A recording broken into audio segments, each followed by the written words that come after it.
नमस्कार, हमारी खास स्पेशल में आपका स्वागत है। मैं हूं आपके साथ दीपक पतौरिया।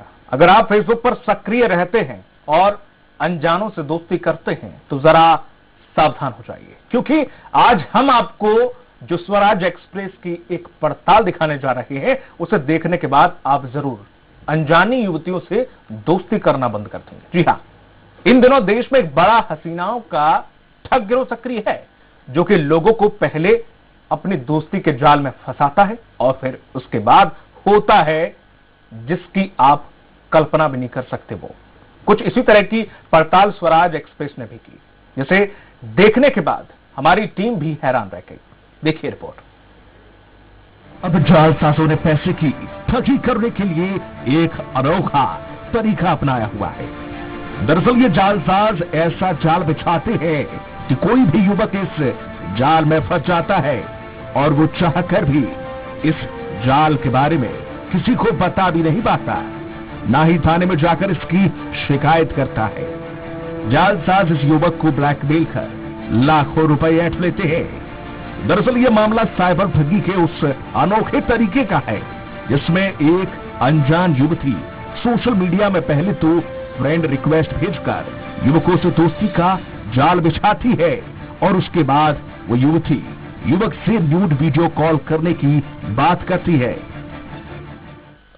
अभी हाल ही में कुछ एक नए मॉडस ऑपरेंडी सामने आए हैं साइबर ठगी के, जिसमें से ये जो आप बता रहे हैं एक नया मॉडस ऑपरेंडी है, जिसमें किसी भी व्यक्ति को एक अज्ञात नंबर से या तो वीडियो कॉल का रिक्वेस्ट आती है या फिर मैसेंजर पे या फेसबुक मैसेंजर पे या फेसबुक रिक्वेस्ट आती है, जिसके बाद अगर वो उससे संपर्क करता है, संपर्क करने के बाद बहुत बार देखा गया है कि वो लोग वीडियो चैट करने के लिए उसे आमंत्रित करते हैं। इस बार वीडियो चैट करने के बाद जो विक्टिम्स के द्वारा बताया गया है कि सामने या तो कोई न्यूड लड़की रहती है या लड़का रहता है, जैसे भी हो।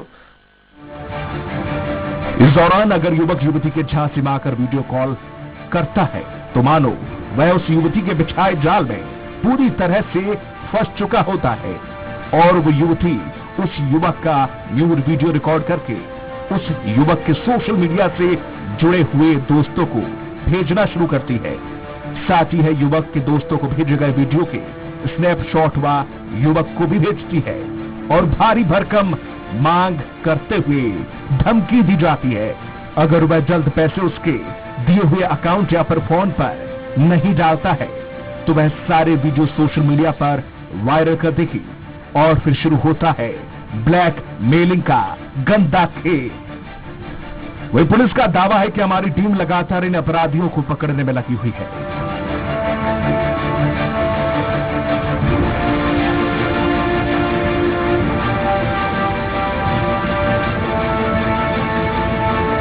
ये जालसाज सिर्फ आम आदमियों तक सीमित नहीं रह गए हैं, बल्कि इनका शिकार पुलिस विभाग के एक थाना प्रभारी भी हो चुके हैं। देवास में पदस्थ ये थाना प्रभारी पहले भोपाल में भी अपनी सेवाएं दे चुके हैं, मगर देश दुनिया के सभी प्रकार के अपराधों से वाकिफ ये पुलिस अफसर एक युवती के चंगुल में इस कदर फंसा कि महाशय जी को अपनी नौकरी तक गंवानी पड़ी। और उसके बाद वो आपत्तिजनक स्थिति में रहते हुए उसके स्क्रीनशॉट ले लेते हैं और स्क्रीनशॉट लेने के बाद उसको वही मैसेज करते हैं और उसको धमकी देते हैं कि अगर आप पैसे नहीं दोगे तो हम आइए आपके स्क्रीनशॉट जो है आपके रिश्तेदारों में और जो आपके अन्य फेसबुक पे जो फ्रेंड्स हैं उनको भेज देंगे। इस प्रकार की ये लोग ठगी आजकल कर रहे हैं। इसमें हमारे सामने भी पिछले कुछ दिनों में कुछ 2-3 केसेस आए हैं जिसमें हम लोग वर्कआउट कर रहे हैं और हम लोग जल्दी उसमें इन लोगों को पकड़ के लाएंगे। इस तरह की वारदातों ने देश के कोने कोने में कई लोगों को ठगी का शिकार बनाया, लेकिन पुलिस में मामले इसको लेकर दर्ज तो हुए हैं, लेकिन उसके बाद भी मामले में पुलिस के हाथ खाली है। बड़ा सवाल यह है कि इस गिरोह को कहां से कौन संचालित कर रहा है, इस गिरोह में कौन है मास्टरमाइंड, किसी को नहीं पता। इस मामले में पुलिस कैसे आखिर इस गिरोह तक पहुंचेगी, ये बड़ा सवाल है। दुर्गेश गुप्ता, भोपाल, स्वराज एक्सप्रेस। और इस पर चर्चा करने के लिए हमारे साथ साइबर एक्सपर्ट जुड़ गए हैं मोहित साहू, और हमारे साथ लाइव जुड़े हुए हैं हमारे संवाददाता दुर्गेश गुप्ता। सबसे पहले मोहित जी मैं आपके पास आऊं, उससे पहले दुर्गेश से पूछ लेता हूं। दुर्गेश, इस प्रकार के कितने मामले ऐसे हैं जो सिर्फ भोपाल में ही आ रहे हैं क्योंकि अभी हाल ही में हमने जो मामले देखे हैं वो भोपाल में ज्यादा है, कई न्यूज चैनल या फिर समाचार पत्रों ने भी इस प्रकार की खबरें छापी हैं। तो क्या ये ऐसे मामले सिर्फ भोपाल या राजधानी में या फिर मध्य प्रदेश में है या पूरे देश में इस प्रकार के चल रहे हैं? दीपक, हम बहरहाल मध्य प्रदेश की अगर बात करें तो मध्य प्रदेश में ऐसे कितने मामले निकलकर सामने आते हैं, लेकिन सबसे बड़ी बात यह होती है कि जिन लोगों के साथ में इस प्रकार की ठगी होती है वह लोग खुलकर सामने नहीं आ पाते। अपनी इज्जत को बचाने के लिए, लोगों के बीच में अपने नाम को बचाने के लिए, कहीं उनका उनकी यह फोटो वायरल ना हो जाए, इस वजह से बहुत सारे डर रहते हैं और डर की वजह से वे लोग पुलिस के सामने नहीं आ पाते हैं।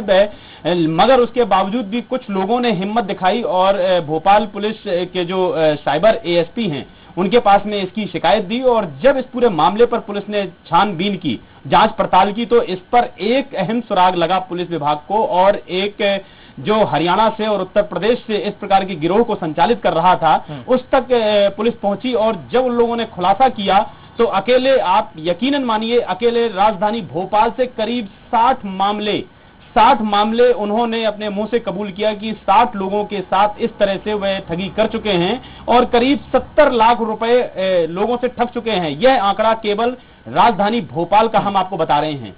और इस तरह का गिरोह जो है मध्य प्रदेश के विभिन्न जिलों पर फैला हुआ है। इनकी मोटर और स्पेंड्री जो होती है क्राइम करने की, यह लोग सबसे पहले उन लोगों को टारगेट करते हैं जिनकी फेसबुक प्रोफाइल एक अच्छी ओहदे की होती है, अच्छे लोग होते हैं। पहले फेसबुक प्रोफाइल इसकी पूरी जांच पड़ताल करते हैं, फिर उसके बाद में यह फ्रेंड रिक्वेस्ट सेंड करते हैं। फ्रेंड रिक्वेस्ट सेंड करने के बाद में लड़की के नाम पर फ्रेंड रिक्वेस्ट सेंड करते हैं, ठीक है। और फ्रेंड रिक्वेस्ट सेंड करने के बाद में वीडियो कॉल की बात करते हैं। यदि आपने उसको वीडियो कॉल कर दिया और उसका वीडियो कॉल एक्सेप्ट कर लिया तो स्वाभाविक तौर से आप ये मानिए कि आपको अब ब्लैकमेलिंग की पहली सीढ़ी चालू। ब्लैकमेलिंग की बात आगे दुर्गेश अभी आपसे लौटूंगा, ये ब्लैकमेलिंग का खेल शुरू और अंत कहां पे इसका होता है। लेकिन सबसे पहले आपको बता दें कि तस्वीरों में हम जो 2 लड़कियों की तस्वीरें आपको दिखा रहे हैं, ये वो वीडियो हैं जो लोगों के पास अक्सर दिखाई जाती है। तो आपके विवेक के लिए, आपकी जानकारी के लिए उनका चेहरा आपको दिखाया जा रहा है, जिससे आप सतर्क रहें। इस प्रकार की कोई भी वीडियो में कोई भी लड़की अगर आपको नजर आती है तो आप किसी जाल में फंस रहे हैं, इसलिए वो तस्वीरें आपको दिखाई जा रही हैं, ये ध्यान रहे।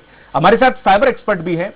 जिस तरीके से मोहित जी, ये पूरा कारोबार चलता है, कहते हैं आज के जमाने में एक सिम भी फर्जी लेना बड़ा मुश्किल हो गया है।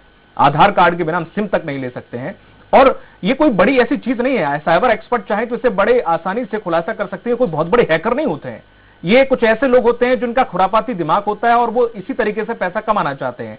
तो वो किसी ऐसे फर्जी सिम का या फिर कोई कंप्यूटर से, उन्हें नहीं पता आईपी एड्रेस का, इतना कुछ जानकारी नहीं होता है, क्योंकि वो सीधा सिंपल सा लॉजिक अपनाते हैं, कैसे भी करके जो फंस गया वो फंस गया और जो नहीं फंसा वो नहीं फंसा। तो ये कैसे इस प्रकार के कामों को अंजाम देते हैं, पुलिस लाख जतन कर ले बड़ी काफी समय बाद वहां पहुंच पाती है, ऐसा क्यों होता है? देखिए, सबसे बड़ी दिक्कत तो ये है कि इनको पकड़ना आसान है, क्योंकि जैसा आपने बोला, ये लोग सिम वगैरह जो भी चीजें यूज कर रहे हैं, ये सारी चीजों को ट्रैक डाउन करना बहुत इजी है। प्रॉब्लम ये है कि लोग इसको रिपोर्ट नहीं करते हैं। यहाँ पे लोगों के लिए चीज हो जाती है, प्रेस्टीज वाली बात हो जाती है। लोगों को लगता है कि ये हमारे इज्जत से रिलेटेड हो गया है, अब ये अगर मामला पब्लिक में चला जाएगा, पुलिस में जाएगा, तो 4 लोगों को पता चल जाएगा। तो बाकी जितने भी फ्रॉड के मामले होते हैं, जहां पे फाइनेंशियल फ्रॉड होता है, लोग पुलिस के पास तुरंत जाते हैं, रिपोर्ट करते हैं और बोलते हैं कि यार हमारे साथ फ्रॉड हुआ, हमारे पैसे वापस दिलाओ। लेकिन ये फ्रॉड ऐसा है जहां पे लोगों को पता है कि उनकी तरफ से भी कुछ गलती हुई है, और ये उस चक्कर में जो है इसको रिपोर्ट करना नहीं चाहते हैं।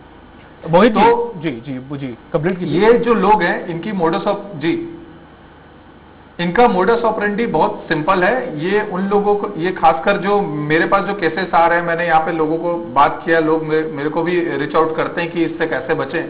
तो मैं जिन लोगों से मिला वो खासकर उम्र दराज लोग हैं, जिनकी उम्र थोड़ी ज्यादा है, और ऐसे लोगों के लिए मान प्रतिष्ठा ही अभी सबसे बड़ी चीज है, और ये लोग बहुत जल्दी इसके चंगुल में आ रहे हैं। लेकिन मोहित जी, मुझे ऐसा लगता है, क्योंकि हमारी टीम ने भी, स्वराज एक्सप्रेस की टीम ने जब इस पे रिसर्च की और उन्होंने जानबूझ के जो उनका ये जाल होता है उसमें फंसने की कोशिश की कि आखिर ये कैसे करते हैं काम, जब ये जानने की कोशिश की तो उसमें ये निकल कर आया कि हर किसी की फेसबुक आईडी, ज्यादातर लोगों की फेसबुक आईडी में ये पहले से सक्रिय हैं, उन्हें ये नहीं पता है और वो इनकी आईडी पर रिसर्च कर रहे होते हैं। जी। तो देखिए, इस पे अभी तक क्या होता था, 2 टाइप के स्कैम हुए हैं। अगर इस स्कैम को भी पीछे करें तो पीछे एक और स्कैम होता था। मोहित जी मैं आपसे तुरंत लौटूंगा, लेकिन हमारे साथ जुड़ गए हैं एडिशनल एसपी क्राइम ब्रांच के गोपाल सिंह धाकड़। गोपाल जी, स्वराज एक्सप्रेस में आपका बहुत बहुत स्वागत है। जिस तरीके से पूरा मामला आपके भी संज्ञान में है, और ऐसे में मामला कहां पे उलझ जाता है, क्योंकि हमारे साथ साइबर एक्सपर्ट भी, उनको कहना है कि इसे पकड़ना कोई ज्यादा मुश्किल काम नहीं है, वो इतने एक्सपर्ट लोग नहीं होते हैं, लेकिन लोग शिकायत नहीं करते हैं अपनी मान प्रतिष्ठा के कारण। क्या वाकई यही रीजन रहता है? रीजन रहता है इसमें साइबर में जितनी भी तरह की जो शिकायतें आती हैं हमारे पास, उसमें जितनी भी गलतियां हमारे जो अवेयरनेस के कारण होती हैं, वो सबसे बड़ी दिक्कत सामने आई। ये बात सच है, जो लोग ठगी के शिकार हुए हैं, जिनके साथ बड़ा नुकसान हो गया है, हो जाता है, तभी वो सामने आते हैं। नहीं, छोटे मोटे में आदमी शिकायत करता है। तो दूसरा एक कारण ये है कि खुद की अवेयरनेस की कमी के कारण ऐसा होता है कि तो बहुत सारी शिकायतें सामने नहीं आ पाती है, लेकिन जो शिकायतें सामने आती हैं तो उसमें हम लोग कार्य। पर धाकड़ जी, जिस तरीके से अवेयरनेस की अगर आपने बात की, भारत में ऐसे कई लोग हैं गांव से लेकर शहरों तक, जो कि शायद अभी इस प्रकार के क्राइम या फिर सोशल मीडिया में क्या चल रहा है उससे वंचित हैं, उन्हें नहीं पता, और ऐसे में ये उन्हीं लोगों को टारगेट करते हैं और बड़े आसानी से अपने जाल में ऐसे फंसाते हैं कि वो लोग फंस जाते हैं। तो क्या इसके लिए कुछ ऐसे नियम नहीं बनने चाहिए, या फिर ऐसे जो आते भी हैं एक दो केस, क्या उन पर तुरंत कार्रवाई नहीं होनी चाहिए? बिल्कुल होना चाहिए, आपका बिल्कुल प्रश्न भी सही है। इसमें एक चीज का मैं निवेदन करना चाहूंगा जी। जितनी भी रिक्वेस्ट आती है पर्सनल इंफॉर्मेशन के बारे में, जो शेयरिंग के फोन आते हैं, जितनी भी लिंक आती हैं, जिनको जाने बिना उस पर क्लिक कर दिया जाता है, या कोई टर्म्स एंड कंडीशन, कोई प्लान जो लालच देने वाले आते हैं, उस पर क्लिक करके उनसे जुड़ के और अपनी जानकारी शेयर कर देते हैं। तो निश्चित रूप से नियम भी बनना चाहिए और लोगों तक इसको पहुंचना भी चाहिए।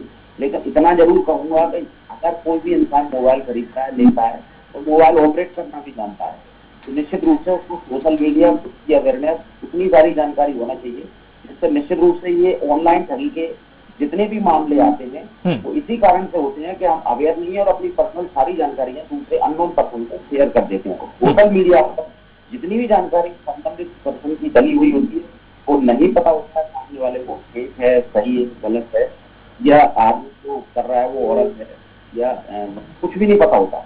उस चक्कर में ये सारी जो घपले होते हैं और जो फ्रॉड होता है वो उसमें जाल में आती फंस जाता है। ठीक है धाकड़ जी, अभी तक आपने पास जो केस आए होंगे उनमें आपने रिसर्च भी की होगी या उन केस को सॉल्व करने की कोशिश की होगी, तो क्या समझ में आया कौन रैकेट चला रहा है, कहां से चल रहे हैं?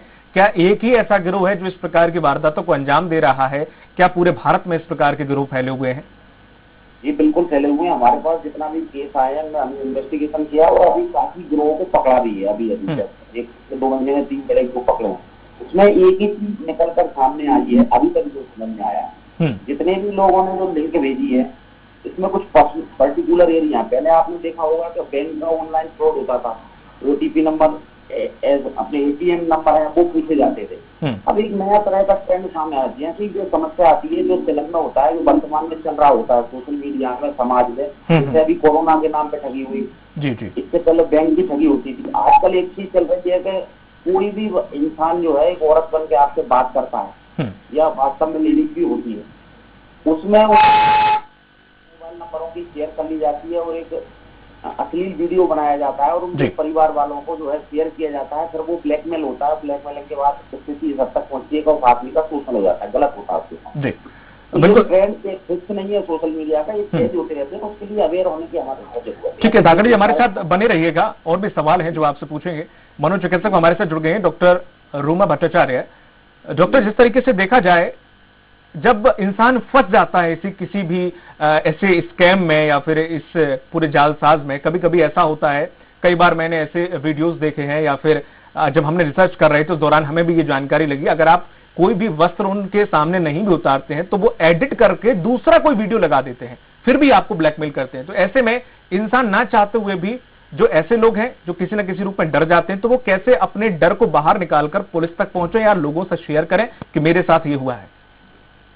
जी देखिए, बहुत इम्पोर्टेंट है कि आज के समय में जैसे कोविड-19 पैंडेमिक चल रहा है और हम लोग कहते हैं कि कोविड अप्रोप्रिएट बिहेवियर फॉलो करिए, कैब फॉलो करिए, वैसे ही आपको social networking sites appropriate behaviour follow करनी चाहिए। That is the end of it. आप कभी भी किसी परेशानी में नहीं आओगे अगर आप social networking site appropriate behaviour follow करोगे। जो नहीं फॉलो करता है वो कोविड ग्रसित होता है और दूसरों को भी फैलाता है, और same social networking site appropriate behaviour जो नहीं फॉलो करते हैं वो खुद भी परेशान होते हैं और काफी दिक्कत में फंस जाते हैं। बहुत इम्पोर्टेंट है, एक चीज मैं सारे दर्शकों को और श्रोताओं को बताना चाहती हूँ, वो ये कि अनटिल एंड अनलेस आपको कोई वीडियो कॉल करना अति आवश्यक हो, है ना, like it's known family members, आपके क्लोज फ्रेंड्स, या आप कोई टॉक दे रहे हैं या कुछ कर रहे हैं, until and unless it is completely essential कि आपको वीडियो कॉल करना है, तो ही आप वीडियो कॉल पे जाइए, नहीं तो नहीं जाइए। आपको अपने माता पिता, अपने बच्चे, अपने पार्टनर, अपने बहुत क्लोज फ्रेंड, फैमिली सर्किट में ही आप वीडियो कॉल करें। अननोइंगली अननोन पीपल के साथ आप वीडियो कॉल बिल्कुल भी ना करें। ऐसा नहीं करेंगे तो आप कभी प्रॉब्लम में नहीं फंसेंगे।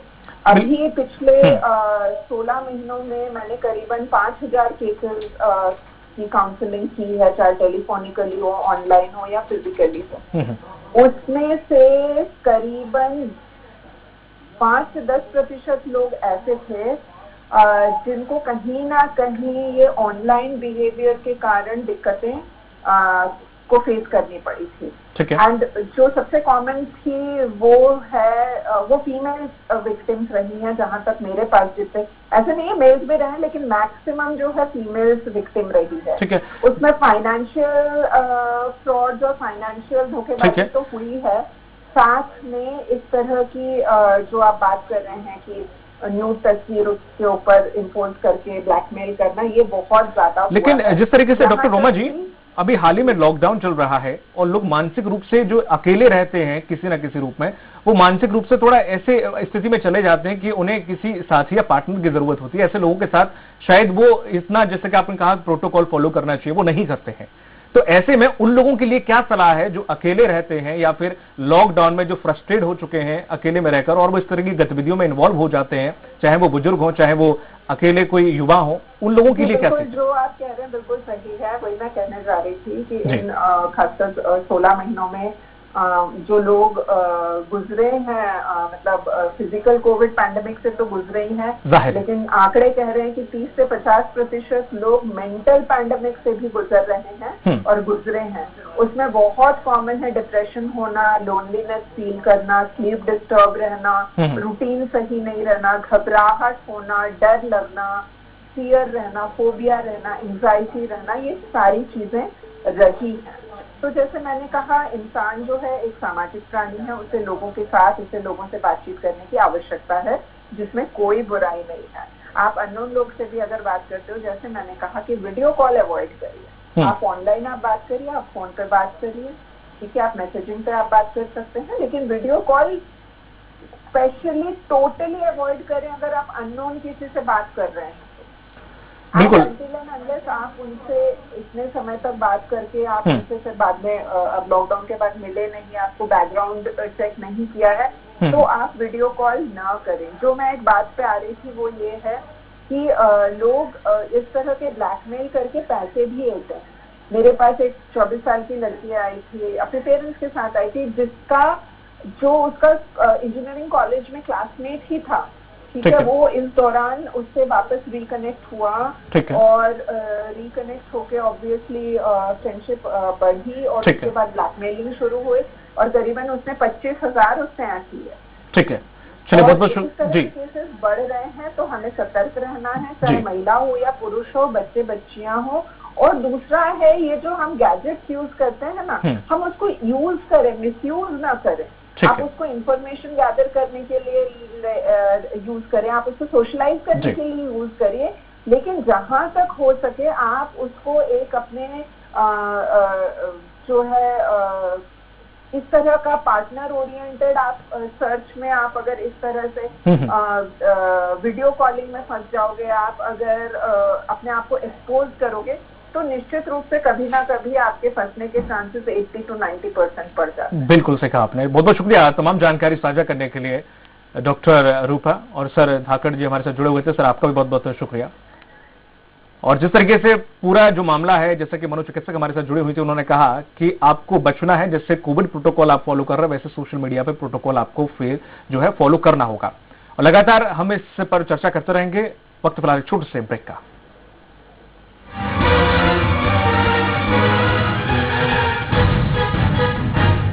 ब्रेक के बाद हमारे खास कार्यक्रम में आपका स्वागत है। लगातार हम बात कर रहे थे, मनोचिकित्सक से भी हमने बात की कि किस तरह से अगर आप इस प्रकार के किसी भी जाल में फंसते हैं तो कैसे बाहर आना है, और इससे डरे नहीं। आप अपनी बदनामी से डर के आप खुद का भी नुकसान कर रहे हैं और अपने पैसों का भी। आप हिम्मत करके एक बार पुलिस के पास जाइए और पूरी जानकारी दीजिए अगर आपके साथ इस प्रकार का कोई भी कृत्य किया है या हो रहा है या कोई करने की कोशिश कर रहा है। और जिस तरीके से ये पूरा खेल हमारे संवाददाता दुर्गेश गुप्ता ने बताया, ये इसी प्रकार से करते हैं। ये आपकी आईडी यानी कि फेसबुक आईडी में पहले से मौजूद होते हैं और ये आप पर रिसर्च कर रहे होते हैं कि आपके रिलेटिव्स कौन हैं। ये पहले से आपकी हर प्रोफाइल की जानकारी इकट्ठा कर लेते हैं, उसके बाद ही आपको अप्रोच करते हैं।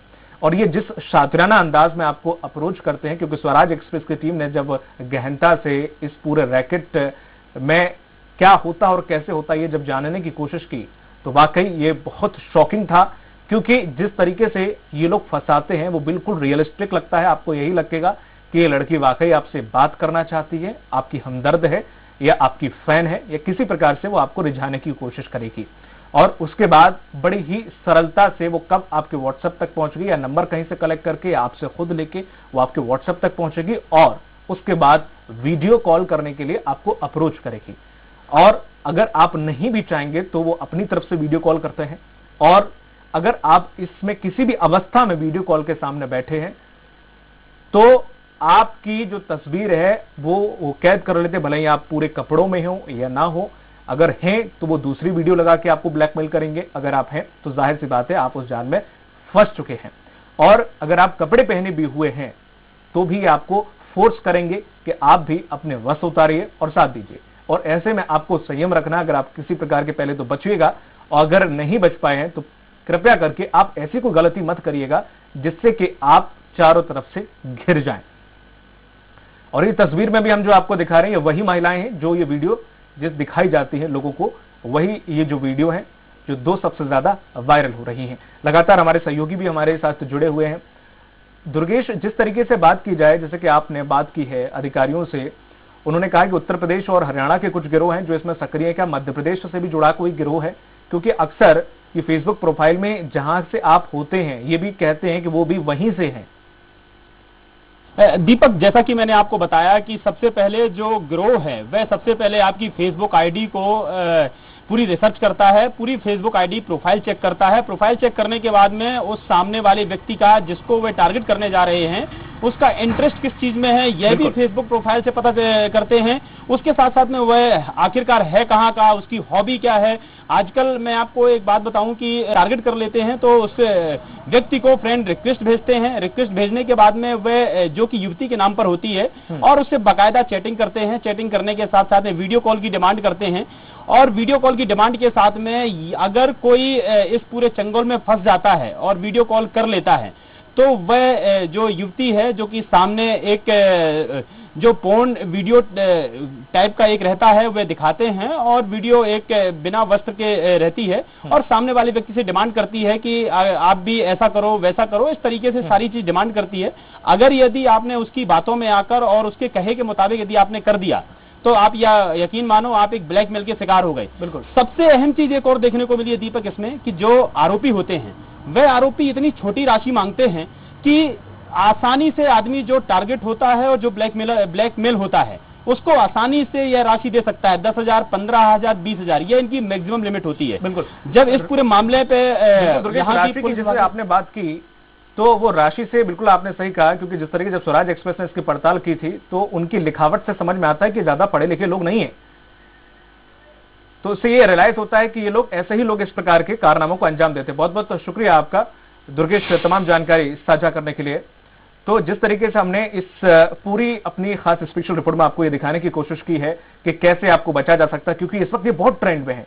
हो सकता है कि आपकी प्रोफाइल में भी ऐसी कोई लड़की हो जो आपको वॉच कर रही हो, जो आपकी जानकारी इकट्ठा कर रही हो, और आपको ऐसी लड़कियों से बचना है। उनके जाल में बिल्कुल भी फंसना नहीं है, क्योंकि ये इतना इमोशनली तरीके से आपसे जुड़ने की कोशिश करेंगी, तो उससे आपको सतर्क रहना है।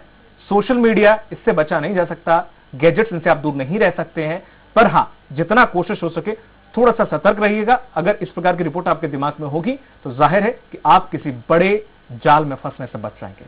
हमारी इस खास पेशकश में फिलहाल इतना ही। दीजिए इजाजत, नमस्कार।